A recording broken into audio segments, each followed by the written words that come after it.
every part of the stone performs a different task.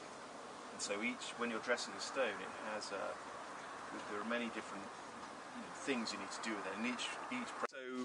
And we're always asked why, and all I can say is, well, it's actually based on my experience of taking people to the barrier in Wiltshire that these guys built. And there was a sense of wonderment and excitement when people went into a place and came out, and I simply hadn't expected that. Beyond the sort of nurturing comfort of being inside a structure away from the elements, it's just how people react, and it's not something I'd expected.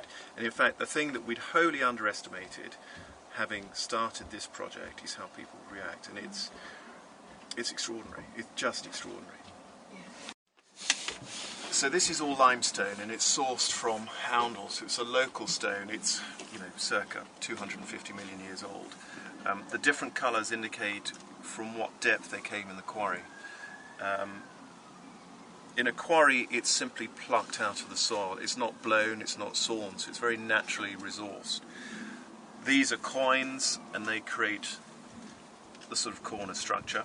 This is York stone, which is finished by hand, which is simply a very practical stone to use. And this niche, whilst we call it a double niche for two standard size urns, frankly, if you can fit four in, fit four in.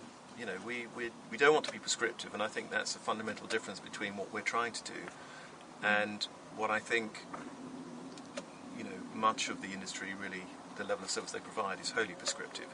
You have to do this, this and this, and I think that's wrong fundamentally. Yeah. So the best way to describe the structure is a circle within a circle, and it's bisected by a central passageway, and I'm standing at the end of that passageway.